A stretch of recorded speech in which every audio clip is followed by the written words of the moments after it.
você fala o seguinte: Andrés Pereira toma conta do Maracanã e se comporta como se o Flamengo fizesse parte de seu corpo. Eu adorei a frase de falar Flamengo, porque, principalmente porque a informação é certa. Mas, assim, ele nasceu na província de Antuérpia, na província de Antuérpia se fala Flamengo. Agora, ele está jogando muito bem. Eu até escrevi nesse texto, e muita gente nas redes sociais me contestou, quando eu disse a única coisa que ele deve um pouco para o Diego, porque ele está tomando a posição, ele tomou a posição do Diego, a única coisa que ele deve para o Diego é que o Diego, quando estava jogando de primeiro volante, desarmava muito. Houve vários momentos que a gente chamou atenção para o fato de que no time do Rogério, quando ele jogava com o Diego e com o primeiro volante, liberava uma linha de 5 no ataque, muitas vezes o Diego ficou sobrecarregado e ele deu conta, ele desarmava demais. Aí tem gente que fala assim, Diego e desarme não cabem na mesma frase. Não caberiam em outros momentos da carreira do Diego, mas mais recentemente sim. Ontem ele foi o Andréas foi o cara que mais finalizou certo, uma bola na trave, uma bola no alvo. Na nossa conta do espião estatístico, bola na trave é chute errado, mas ela bateu na trave e voltou e virou o gol do Everton Ribeiro. Ele foi um jogador que teve uma quantidade de passes assustadora, ele deu 76 passes no jogo, só errou 5, e porque ele arrisca, ele errou 5 porque ele arrisca o passe, ele não joga curto.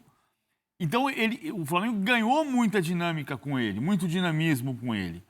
E eu acho que o Maracanã está sentindo, o Gerson está sentindo mais falta do Maracanã do que o Maracanã do Gerson.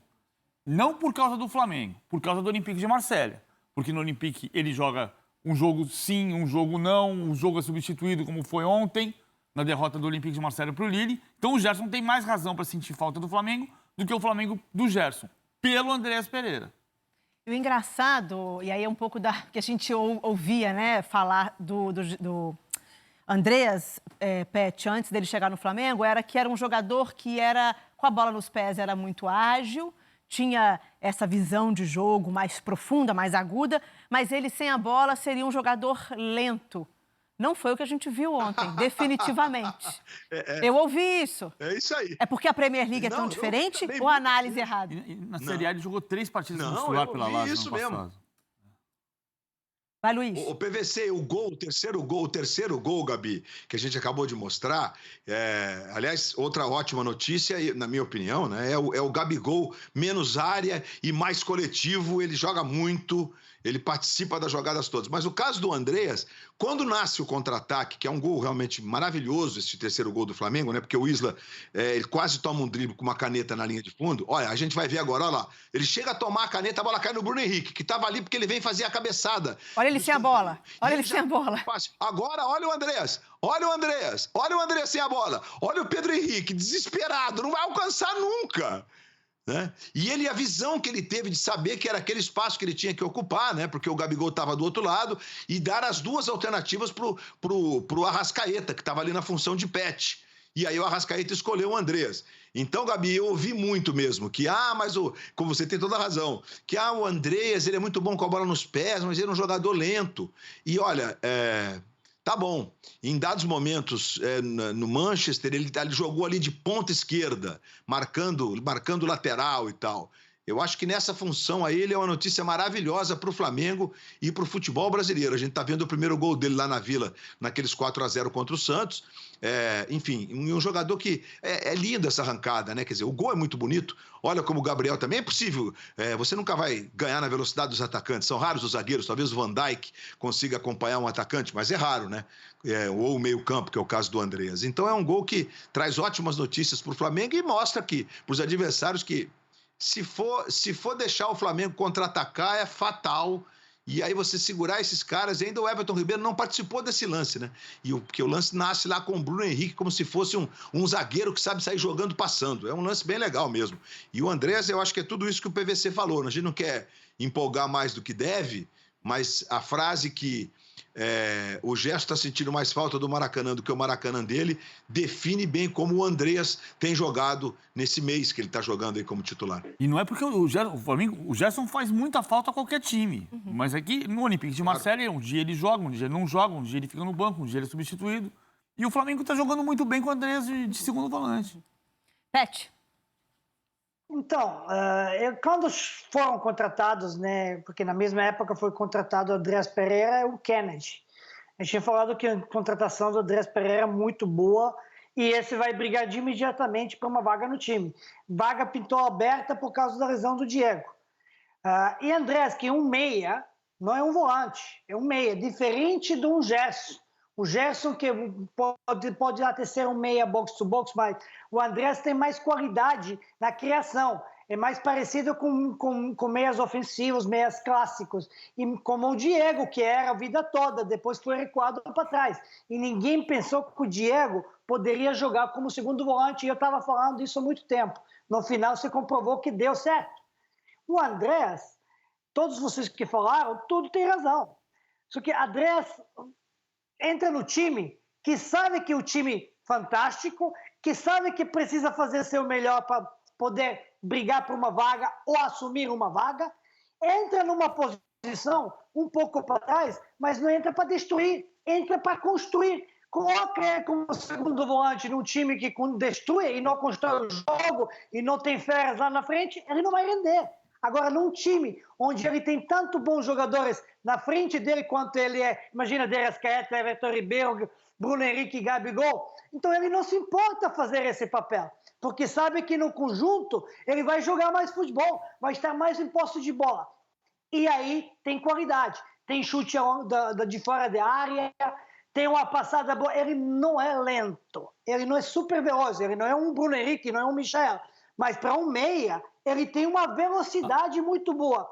E esse pique, além de velocidade e resistência, ele fez uma corrida de 80 metros, de um ritmo contínuo, veloz, de alta velocidade de pique, sem cair, sem diminuir a velocidade. Agora, E como pega, né, o time adversário desconstruído, sendo montado, né? Acelerando, Gabi, acelerando. Correndo atrás, exatamente. Agora, o que me chama a atenção também E por aí outro... passe quando recebe passe açucarado, porque nesse momento, se esse passe não vier na frente dele que termina de primeira, porque a perna já aguenta. Se ele passe para trás um pouco para ele ter que dominar, ia perder velocidade, ia ser alcançado pelo Pedro Henrique, não ia conseguir fazer a coordenação necessária. Por isso, o passe que vem na frente, ele se encontra com bola e termina muito bem, sem diminuir velocidade. Então, sem ter que trocar passada, né? Foi também importante.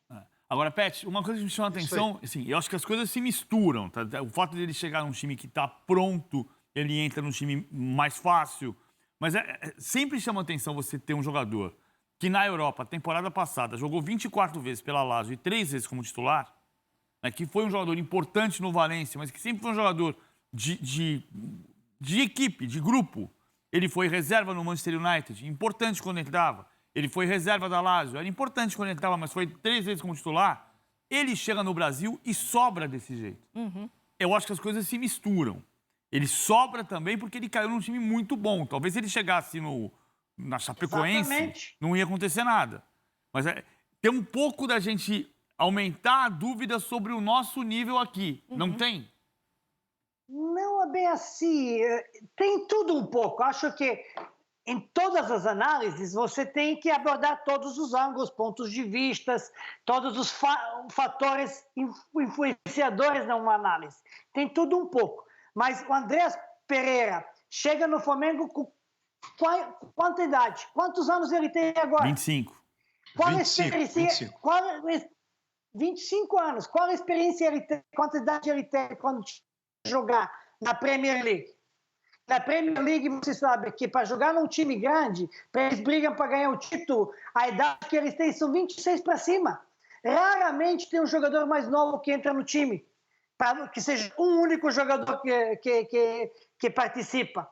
Então, vai para uma liga italiana, que é difícil para o futebol, onde você só tem um time que joga, que domina o campeonato, que joga o tempo todo. O resto se defende, muito tática, muita disciplina. E ele aprendeu tudo isso. Ele se enriqueceu com tudo isso. E a qualidade do talento tem, como é um brasileiro, mesmo que não nasceu no Brasil, mas é um brasileiro. Ele se sente brasileiro.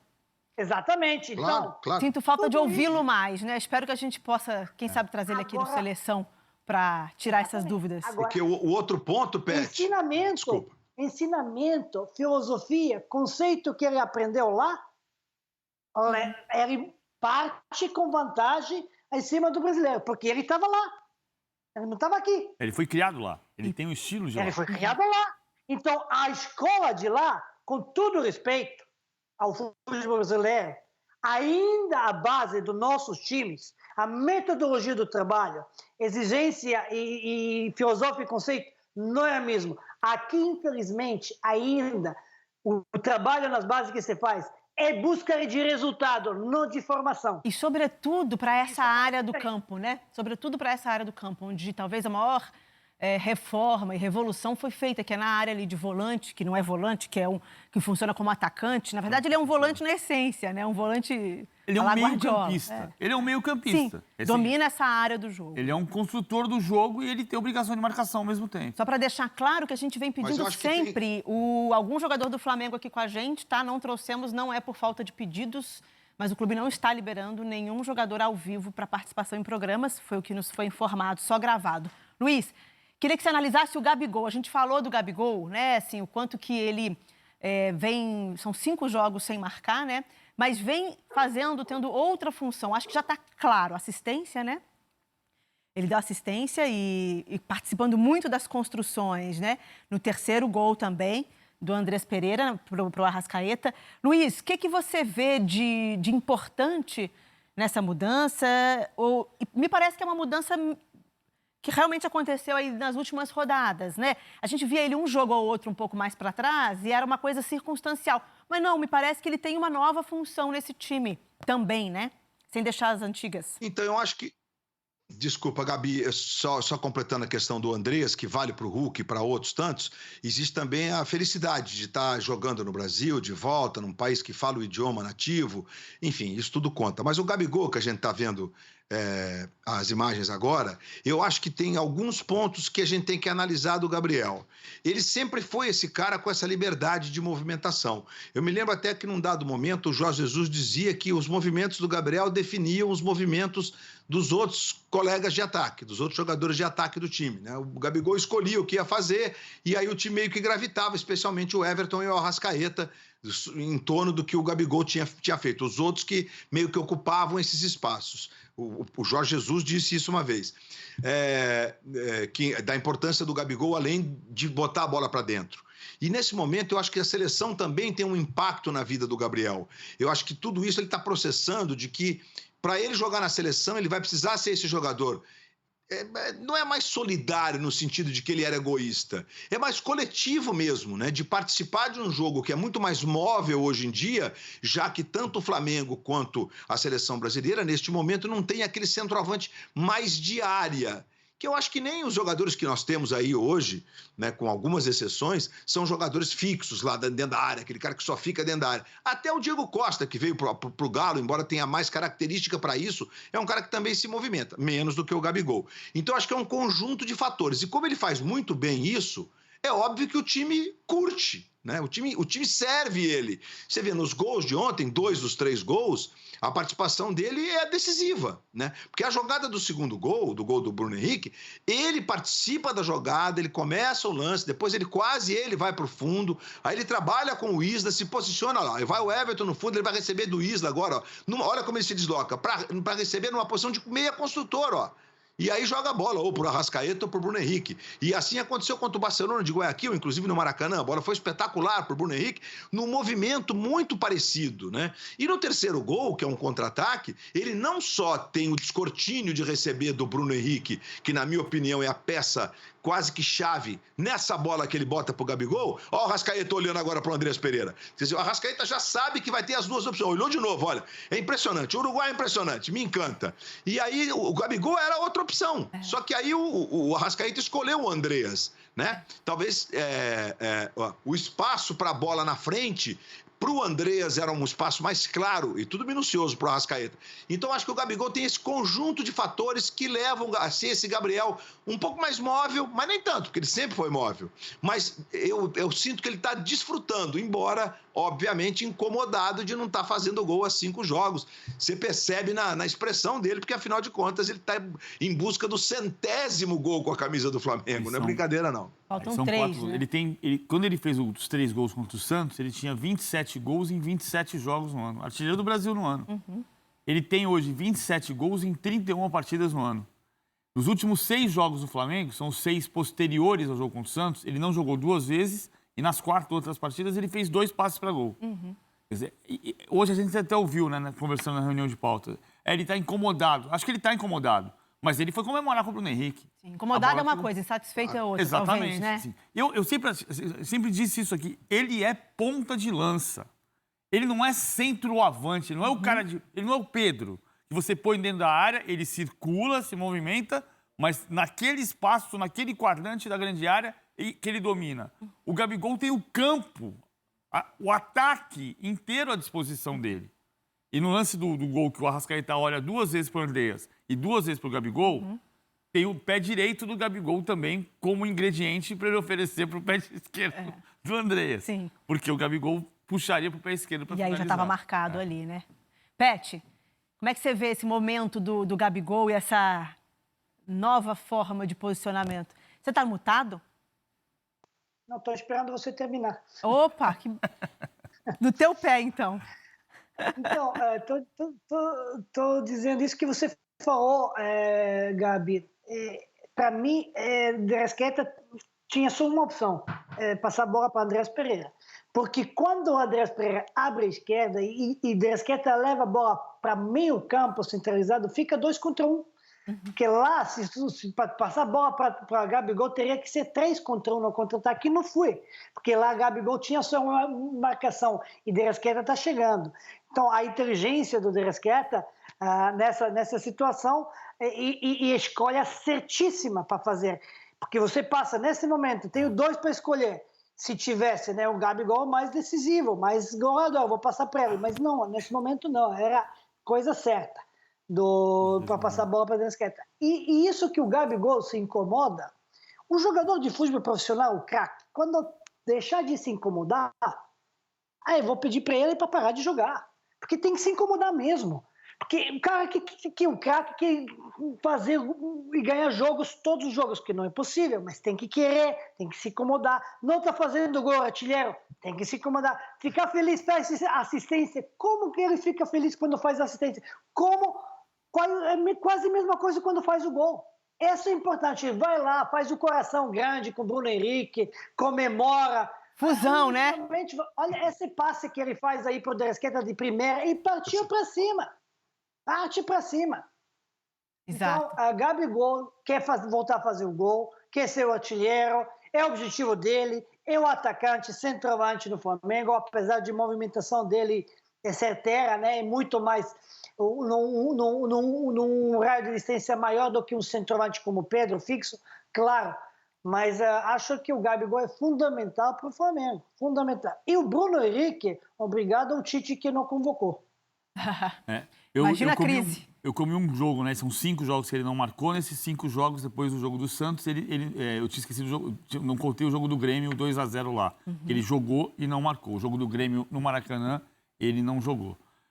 Mas são 5 jogos com 2 assistências. O Bruno Henrique o Bruno Henrique não convocado é parte do cardápio que a gente vai discutir daqui a pouco da história do calendário. Já. Imagina, que crise. Luiz? Eu preciso só fazer aqui, né, meia culpa, né, para a galera, para a geração Z, né, porque o Pet até me lembrou agora aí, porque na hora eu disse lá na transmissão que era um coração grande, mas não era a fusão do Dragon Ball que eles fazem, e olha lá, é a fusão do Dragon Ball, aí, exatamente, bom, são várias, no Dragon Ball, fim dos anos 90, né, Gabi?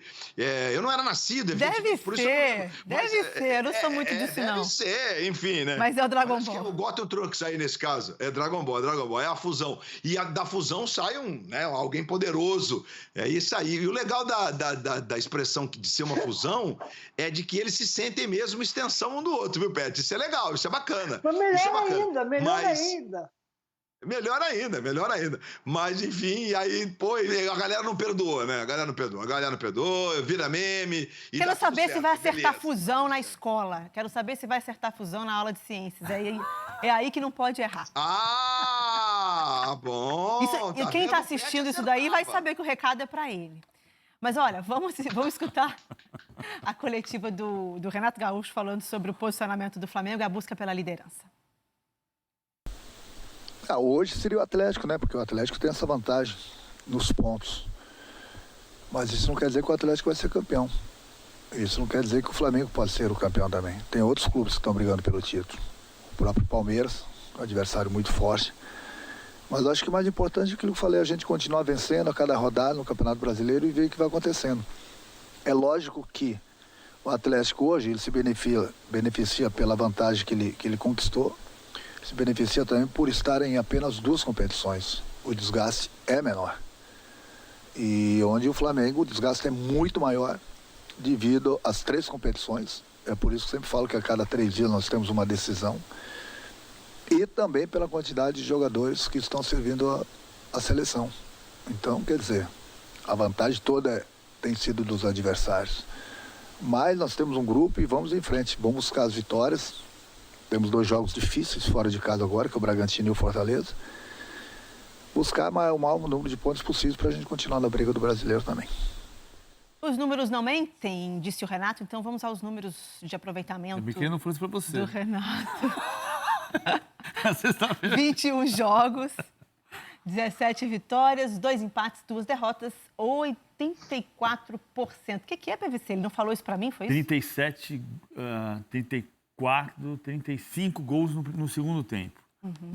Ficou mais equilibrado. Né? Que na sexta-feira eu falei aquela história do Zé Mourinho, recordista do ataque no Campeonato Espanhol, sim. E você falou para mim que os números mentem. É que você falava que os números eram favoráveis à campanha ofensiva do Palmeiras na Libertadores. O Zé Mourinho, o adorável retranqueiro, é recordista de gols no Campeonato Espanhol, 121 na temporada 11-12, e o Abel Ferreira, técnico adorável retranqueiro, eu não concordo com a palavra retranqueiro, estou só brincando com a palavra, é o recordista de gols na história da Libertadores, com 33 gols do ano passado. Mas ele divide, né? Não é só do Abel, né? O Vanderlei também fez parte daquela campanha, mas aquele Palmeiras campeão em janeiro de 2021, campeão da Libertadores 2020, é o time recordista de gols na história da Libertadores. Recorde que o Flamengo pode quebrar nesse ano. Porque o Flamengo tem 32 gols e aquele Palmeiras fez 33. Então, com 1 gol na final, o Flamengo vira recordista e com 2 gols ele se isola como recordista. Essa última coisa que o Renato falou é muito importante, porque vai haver os desfalques das seleções, 4 desfalques, e vai haver 2 rivais duríssimos fora de casa. Duríssimo. O jogo de quarta-feira é o ataque mais positivo do campeonato, o do Flamengo, contra o segundo ataque mais positivo do campeonato, o do Bragantino. Olha os jogos aí. Quarta-feira, né? O Bragantino... Então, eu acho que Luiz. Essa semana, Gabi, Bragantino, quarta, Fortaleza no fim de semana, que o jogo vai ser no sábado, grande parte da rodada, porque a seleção joga domingo, né? E depois recebe Cuiabá e Juventude Cuiabá pela ordem, antes do jogo da primeira semifinal contra o Atlético. Mas você vê, o Atlético Mineiro, por exemplo, na quarta-feira, joga em Chapecó contra a Chapecoense. Né? Dificilmente o Atlético vai deixar escapar os 3 pontos. O Flamengo tem um par de jogos com o time mutilado pelas convocações. Se o Atlético aumentar a vantagem, digamos, de 5 pontos que ele tem hoje, olha os jogos do Atlético. Depois recebe o Ceará em casa e recebe o Santos em casa e vai visitar o Goianiense para depois receber o Fortaleza na semifinal da Copa do Brasil, né? Cuja partida decisiva será no Castelão. Então, assim, é uma semana que pelos desfalques, o Atlético tem também desfalques por convocações, né? O Savarino e o Júnior Alonso estão convocados, isso tem peso menor. Savarino foi desconvocado, né? Foi por conta da contusão que não está contundido. O Flamengo tem 4 convocados, o Atlético tem 3 convocados, o Palmeiras tem 3 convocados, o Internacional tem 3 convocados. Para as 10 seleções sul-americanas, o Brasil envolvido. Você quer concluir, Luiz? Mas eu acho que Não, eu só queria concluir de que, em caso de insucesso do Flamengo em Bragança e em Fortaleza, como o Renato disse, são jogos duríssimos contra times do G5 e times que sabidamente jogam muito bem, É o caso clássico do Bragantino, que andou tropeçando em casa aí, mas por conta de poupar jogadores, de Copa Sul-Americana, que ele atingiu o objetivo, que era chegar à decisão do dia 20 de novembro.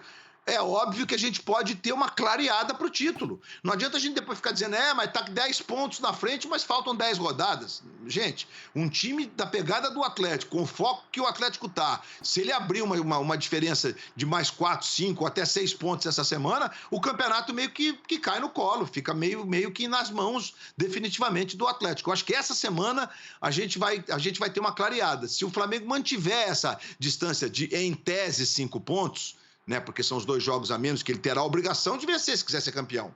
E o campeonato continuará bem aberto ainda em relação a Flamengo e Atlético. Ou seja, uma semana super decisiva e o Flamengo vai ter desfalques por conta das datas FIFA. Vamos ouvir o presidente do Flamengo, Rodolfo Landim, reclamando sobre o assunto. E se fala de que o público pode influenciar um resultado de jogo. Vocês imaginem você perdendo seus principais jogadores, né? Como o que vem acontecendo continuamente aí, principalmente com alguns clubes, mas principalmente com o Flamengo, né?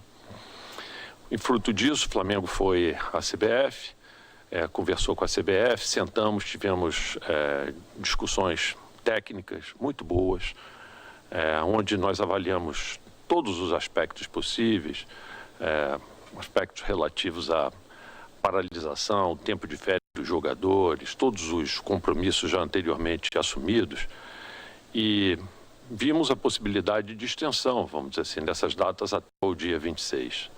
Isso impactaria apenas 2 equipes, né? Até o dia 26, as 2 finalistas da Copa do Brasil, até o dia 19, as equipes da Série A, e todas essas equipes do Brasil, com as 18 equipes restantes da Série A que não estivesse, vamos dizer assim, na final da Copa do Brasil, poderiam ter férias no dia 19, isso daria um mês de férias para elas, que na verdade o mês de férias garantido, é sagrado, todas manteriam, não teriam problema nenhum, e permitiria que a gente tivesse um calendário muito mais justo, onde que a gente não tivesse os grandes problemas de quebra de isonomia.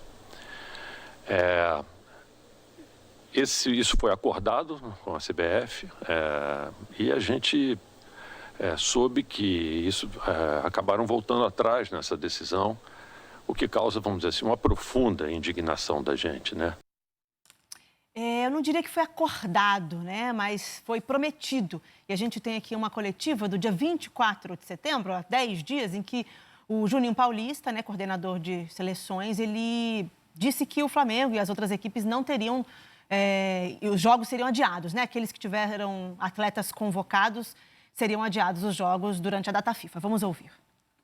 Então, já tiveram várias reuniões positivas com a FIFA, a Premier e o governo britânico, e a gente confia que na próxima semana, sim, que vai ter uma solução positiva para esses casos, por isso que nós fizemos a convocação. E por se tratar, né, novamente de 3 jogos, nessa data de outubro, vai ser adotados os mesmos critérios, né, que adotamos na data de setembro, em relação aos clubes que tiveram jogadores convocados por nós.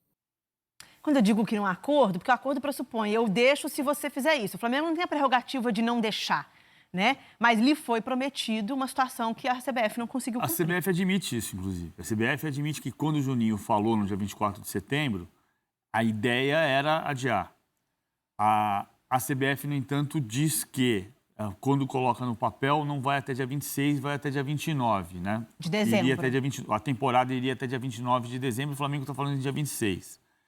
E a CBF também argumenta que, como houve o documento da FENAPAF, com assinaturas de 19 capitães de equipes da Série A, só o capitão do Flamengo não assinou, e como no ano passado o acordo com a Federação Nacional dos Jogadores, os atletas profissionais, foi homologado para que as férias fossem em abril do ano passado e voltassem a acontecer em dezembro desse ano, foi homologado na Justiça do Trabalho, que a FENAPAF pressiona e diz que se tiver jogo a partir do dia 15 de dezembro, no dia 16 de dezembro, ela equipara o campeonato. Uhum. Eu estou repassando o que está dizendo a CBF. É claro que no conceito o Flamengo está certo. A última vez que houve um prejuízo desse tipo na Europa foi no dia 19 de setembro de 1993. Faz 28 anos que se resolveu esse problema. O campeonato não parou e os times ficaram desfalcados. Naquela rodada do Campeonato Espanhol, o Brasil jogava contra o Uruguai no Maracanã, 2-0, 2 gols do Romário, classificando para a Copa do Mundo. Naquele final de semana, teve Barcelona 0, Atlético de Bilbao 0, e o Barcelona sem Romário. E o Real Madrid 0, La Coruña 4, La Coruña sem Bebeto e sem Mauro Silva. Naquele final de semana. A partir da eliminatória seguinte, criou-se a data FIFA. E a partir daí, nunca mais se discutiu, quando joga a seleção, os clubes europeus, os clubes do mundo inteiro, tirando o Brasil, não jogam justamente para preservar os seus desfalques. Então, no conceito, o Flamengo está certíssimo. Esse é um problema que tinha que estar resolvido no Brasil há 28 anos. A questão só é que, nesta temporada, a gente tem que gritar na hora certa, né? O calendário foi apresentado em setembro do ano passado. Aí você tem que dizer, não. Nesse calendário, eu não jogo. No ano passado... O único clube que se manifestou contrário foi, nessa época aí, foi o Atlético Mineiro. Mas o calendário, diferente do protocolo de retorno de público, o calendário não foi votado pelos clubes. O calendário foi apresentado aos clubes. Então, você tem que levantar a mão e dizer, não vamos resolver isso aqui, não. Desse jeito, não vamos jogar. Vamos resolver. E o problema que tinha que ter resolvido há 28 anos, ele também tem um problema tem um agravante para não se resolver no ano que vem, que é o fato de que os clubes de São Paulo já assinaram um novo Campeonato Paulista com 16 datas. Porque qual é a solução aqui? A solução para que o calendário seja respeitado, preservando os clubes... E as férias. É você diminuir as datas, diminuir o estadual, cancelar o estadual, e aí resolve o problema. Virou um cabo de guerra. Na hora do almoço do dia 24 de setembro, o Juninho Paulista, coordenador de seleções, disse que os jogos dos clubes com jogadores convocados seriam adiados. Naquela mesma tarde, os dirigentes do Atlético, conversando comigo, disseram: a gente não quer que adie, não. Porque se adiar, o prejudicado vai ser o Atlético. Então vira um cabo de guerra. E quando o Landim diz que o Flamengo está discutindo os problemas do futebol brasileiro, a discussão, presidente, dos problemas do futebol brasileiro tem que ser em conjunto. A discussão dos problemas do futebol brasileiro não pode ser uma discussão individual. Então, tudo que se resolve em conselho técnico, se sai do conselho técnico com a posição coletiva. É assim que se discute o problema coletivo do futebol brasileiro. Mas, em tese, é claro que o Flamengo tem razão. Pet. O Gabi... Luiz, depois desculpa, Pet. Pet, por favor. Então vai o Pet. Tá bom. Então, eu só queria acrescentar que seu Pet, já que você estava mutado... Ai, gente, então, o delay. Vai, Luiz. Fui no vácuo. Então, o Pet já fala. Eu só queria acrescentar de que a gente deve ter o Mundial de Clubes de 9 a 19. Janeiro, e aí, o Palmeiras... Janeiro ou fevereiro? Janeiro ou fevereiro, é outro problema. Janeiro ou fevereiro. A partir de 31 de janeiro, qualquer data pode aparecer. Gente, então a gente tem mais um problema aí, e aí serão os titulares, né? O Flamengo ou o Palmeiras, o que vencer a Libertadores, não vai mandar para o Mundial de Clubes um time reserva. No caso nosso do Brasil, não vai mesmo, meia chance zero. Então, assim, o que eu só gostaria... O PVC foi cirúrgico nessa questão toda, que a gente convive com ela há muito tempo, né? Eu cheguei a narrar 3 jogos do São Paulo, não nos 3, mas estar no Morumbi num dia que o São Paulo jogou 3 partidas, 3, por competições diferentes. Que é loucura, né? Você vê até o dog do Pet não tá desesperado com o calendário. Entendeu? Vizinho. É o Pet do Pet. Do vizinho. É o Pet do Pet. É o Pet do Pet. A gente aplaude porque foi uma boa. Foi uma boa. Foi uma boa. Mas porque PVC, o que você disse no fim, é óbvio que o Flamengo tem razão, como há 4 anos, o Corinthians teve razão, como há 10 anos o São Paulo teve razão, como há 15 anos o Palmeiras teve razão. Então os clubes têm que entender que hoje, quem está reclamando, quem está reivindicando são sempre os times que estão na frente e que estão no momento bom de gestão. Mas o futebol é cíclico. Os que estão na frente hoje não serão que estarão na frente daqui uma década. Então a água vai bater aí em você hoje que está achando que não tem nada a ver com isso, eu só estou no brasileiro mesmo, vamos jogar. Porque cuide disso. Porque a história política do Brasil, do futebol, essas federações, esse conchavo todo que existe. E, gente, isso não faz bem para o futebol brasileiro. Eu não sou contra os campeonatos estaduais, mas eles não cabem mais no nosso calendário.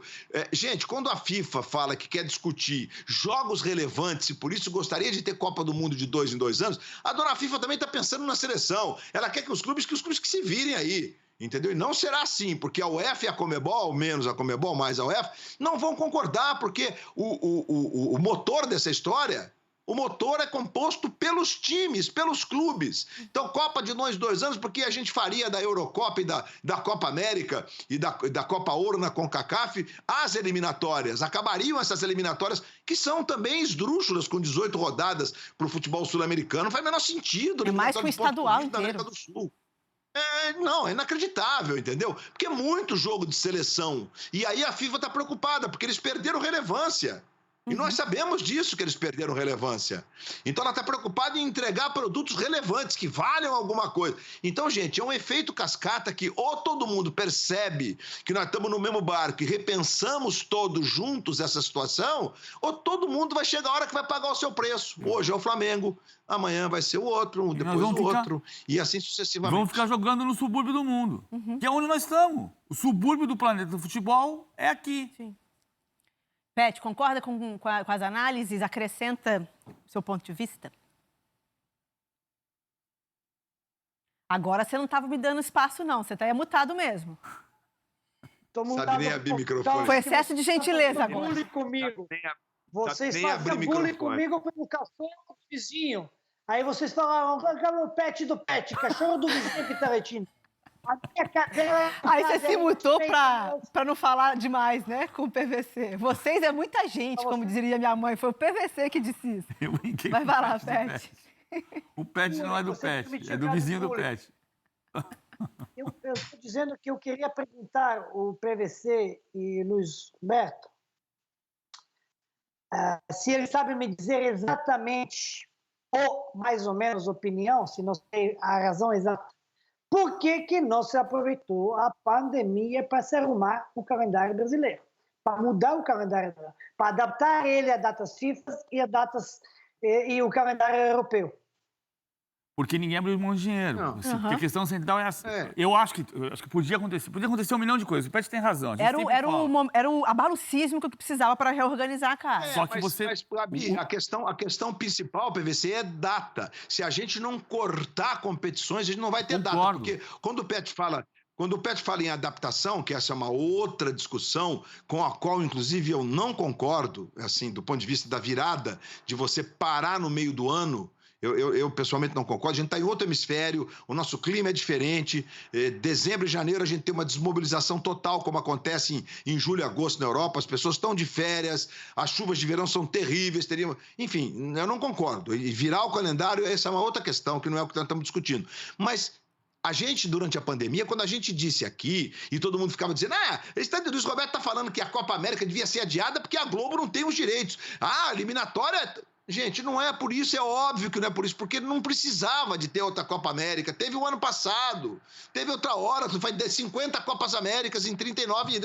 Fala sério. Então, a gente perdeu a oportunidade de repensar, inclusive, a fórmula de disputa das eliminatórias. A gente perdeu a oportunidade. A gente podia ter, mesmo que a gente pagasse um preço agora, já teria aprovado para o próximo ciclo, no mínimo, né? Então, assim...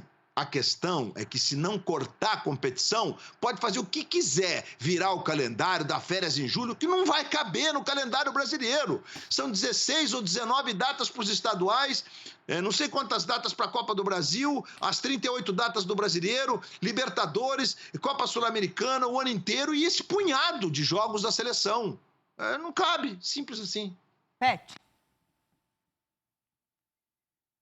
A gente pode se alongar muito, Gabi, com esse assunto, muitos temas para se abordarem e sincero. Então, melhor a gente passar esse assunto. Eu concordo com o que ele está dizendo. Temos que olhar.